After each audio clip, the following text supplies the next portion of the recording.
Everyone welcome छ हजुरहरूलाई मेरो युट्युब च्यानलमा। के छ हजुरको खबर? अहिले चाहिँ दिउँसोको 12 बजिसकेको छ, 11:30 हुन आँटिसकेको होला।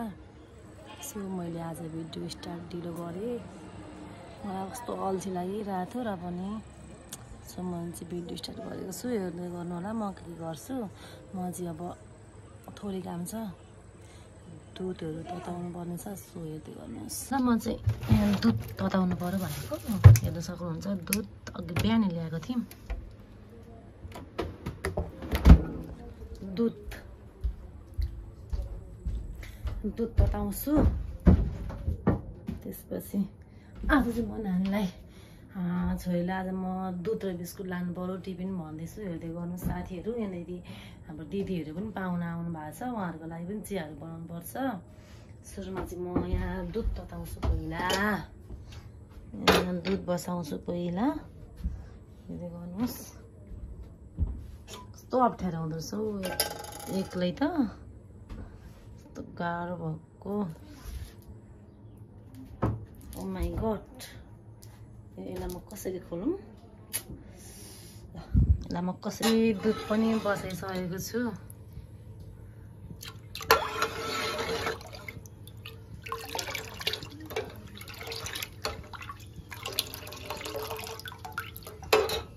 ल हेर्दै गर्नुहोस्। हेलो गाइजहरू, welcome to Praveen Puja blog. आज पनि पूजाको सरसफाइ कार्यक्रम जारी छ। पूजा सफा गर्दैछौ?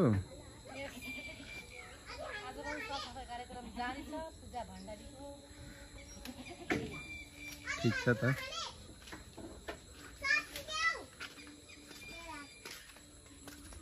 यहाँ ती मम्मी सब्जी बारीमा अब सब्जी फलाउने रे, के फलाउने हो खोइ थाहा छैन। सरसफाइ गर्नु हुँदैछ। प्रार्थना ती मुनिहरूसँग बिजी छ। ती मुनेसँग यहाँ पुरा बिजी। उसलाई मुने भयो कोही चाहिँदैन। नानी मम्मीले कुट्छ नि, मुनेको मम्मीले हान्छ नि, फेरि हान्छ नि, फेरि फटाछ नि। हक गरेको मुनेलाई।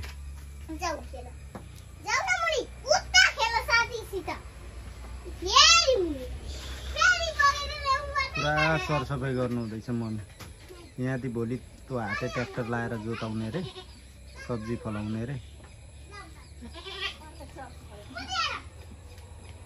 खै के रोप्ने हो। हाम्रोमा चाहिँ पाहुना आउन आँट्नु भएको छ। मेरो बहिनी नन्दा अनि मेरो बुढो र छोरी चाहिँ जानुहुँदैछ लिनको लागि। ल छिटो लिएर आउनु ल। समीक्षा बहिनीलाई लिनु गएको हो हैन नानी? ल बिस्तारै जानु नि है। म चाहिँ यहाँनिर उता गर्ने फुलबारी सफा गर्दैछु। हिजो यता गरेको थिएँ, आज यता छ। फेरि सक्नुहुन्छ। अहिले भर्खर यति मात्र गर्दैछु।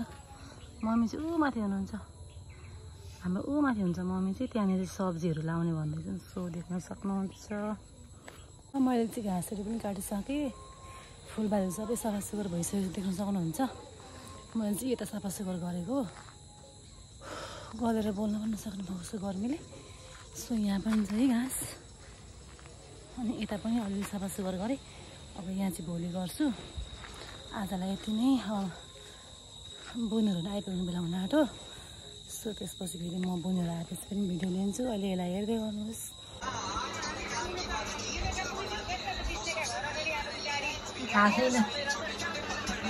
ल देख्न सक्नुहुन्छ यहाँनिर चाहिँ मेरो बुढो युट्युब हेर्दै हुनुहुन्छ। मेरो छोरी के गर्नुभएको? मम्मीसँग बोल्दै हुन्छ। यहाँ आज रोस्ट बनाउने भन्दैछु, चिकन रोस्ट। अहिले यस्तो छ, फाइनल्ली भरे कस्तो हुन्छ म देखाउँछु है त। यहाँनिर दालको लागि यहाँ तेल तताउँदैछु, दाल जान्नको लागि। यता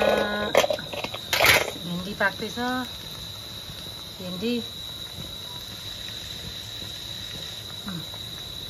बसाउनु पर्यो अनि सुरुमा दाल बसाउँछु सो खाना चाहिँ अघि मैले बनाइसकेको छु अब यहाँनिर दुध तताउनु छ यहाँनिर भेन्डी पाक्दैछ अब यहाँ दालको लागि चाहिँ तेल तात्दैछ यो तेल तातेपछि म दाल बसाउँछु त्यसपछि हामी रोस्ट बनाउँछौँ अनि त्यसपछि देखाउँछौँ रोस्टको फाइनल रिभ्यू कस्तो हुन्छ हेर्दै गर्नुहोस् ल अहिले चाहिँ म दाल बसाउँछु आइफोन 16 को धनीलाई देख्न सक्नुहुन्छ उहाँको चाहिँ हस्बेन्डले ल्याउनु त यहाँनिर ल्याउनु न आमा उहाँको हस्बेन्डको फोटो देखाइदिनु न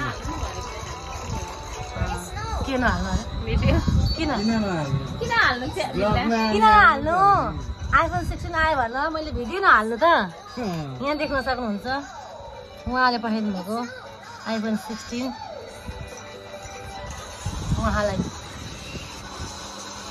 आजको हाम्रो गेस्ट समीक्षा उप्रेती 17 झन् कस्तो आउँदैछ भन्दैछ भन्दैछ नि हेलो गाइज लु देख्न सक्नुहुन्छ रोस्ट रेडी भइसकेको छ oh my god wow spicy oh my god के हो यस्तो उहाँले बनाउनु भएको यो चाहिँ ल खाम ल खानुहोस् त एक पिस कस्तो हुँदो रहेछ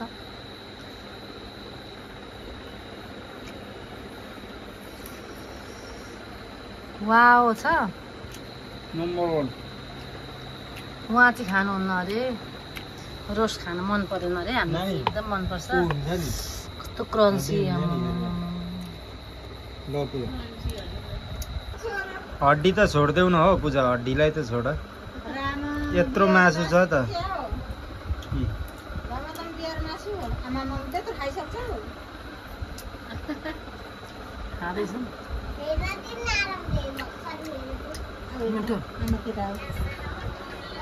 मम्मी रोस्ट खाने चिकन रोस्ट नहीं खाएगा हम नहीं खाएगा बेटा आओ छोरो आओ जो मता तिमी खेल्नु न हेर्नु म नाक मैले हेरेको कस्तो छ पूजा रोस्ट मिठो स्पाइसी यसमाथि हामीहरूले के हाल्यौँ इन्ग्रिडियन्टहरू के हाल्यौँ मलाई त केही थाहा छैन सबै मेरो बुढोले गर्नु भएको साथीहरू मैसँग लिनु होला यसको रेसिपीहरू चाहिँ के हाल्नुभयो भन्नु त यसमा अब कमेन्ट गरेर सोध्नु हो नि भनौँला न कमेन्ट गर्ने चाहिँ सालीहरू मात्रै सालीहरूलाई नै भनौँला न सालीहरू जान चाहनुहुन्छ भने भिनाजीको भ्लगमा कमेन्ट गर्न सक्नुहुन्छ ल साथीहरू आजको भिडियो पनि थोरै नै बनाउँ है लामो बनाउँछु भन्दै खोइ के गर्दा गर्दै जहिले भिडियो छोटो हुन्छ सो अब चाहिँ म लामो भिडियोहरू ल्याउँछु धेरैको है